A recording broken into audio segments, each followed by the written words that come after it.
ഇത് മാസ് മോട്ടോഴ്സിൽ നിന്നാണ് Honda unicorn വണ്ടി വർക്കിന് കയറിയിട്ടുണ്ട്. മെയിനായിട്ട് നമുക്ക് അതിൻ്റെ കംപ്ലയിൻറ്റ് പറഞ്ഞാൽ വണ്ടി റേസിംഗ് ആവും, വണ്ടി മൂവ് ആവുന്നില്ല, ക്ലച്ച് റേസിംഗ് ആയിട്ട് വന്നിരുന്നതാണ്.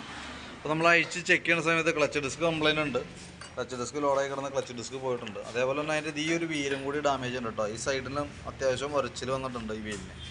അപ്പോൾ ക്ലച്ച് ഡിസ്കും പ്ലേറ്റും, അതായത് ക്ലച്ച് ഡിസ്ക് എന്ന് പറയുന്നത് ഈ യൂണിറ്റാണ്, പ്ലേറ്റ് എന്ന് പറയുന്നത് പ്രഷർ പ്ലേറ്റ് ഇതാണ്.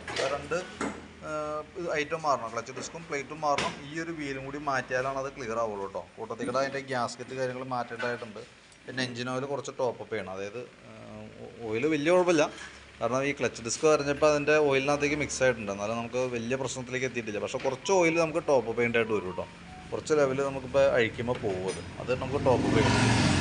നോർമൽ രീതിയിൽ യൂണിക്കോണിൻ്റെ ഒന്നും ശരിക്കും അങ്ങനെ ക്ലച്ച് ഡിസ്ക് പെട്ടെന്നൊന്നും കംപ്ലയിൻറ്റ് വരാറില്ല. നമ്മളിപ്പോൾ ഈ ഹാൻഡിൽമേയൊക്കെ ആ മിററുമൊക്കെ ഈ ഹെൽമെറ്റൊക്കെ തൂക്കിയിടുന്നതൊക്കെ ഉണ്ടെങ്കിൽ ശ്രദ്ധിക്കുക. കാരണം എന്ന് വെച്ചാൽ ക്ലച്ച് ലോഡായിട്ട് നിന്നാൽ നമ്മളറിയില്ല. അങ്ങനെ എന്തെങ്കിലും സംഭവിച്ചൊക്കെ ആവാനാണ് സാധ്യത.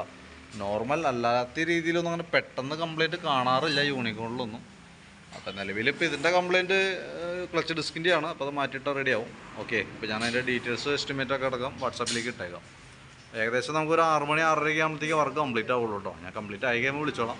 അതിൻ്റെ എസ്റ്റിമേറ്റ് ഡീറ്റെയിൽസും വീഡിയോ അടക്കം വാട്സാപ്പിലേക്ക് സെൻഡ് ചെയ്തിട്ടേക്കാം. അപ്പോൾ വീഡിയോ കണ്ടുകഴിയുമ്പോൾ നോക്കിയിട്ടൊന്ന് റിപ്ലൈ ഇട്ടേരാം കേട്ടോ.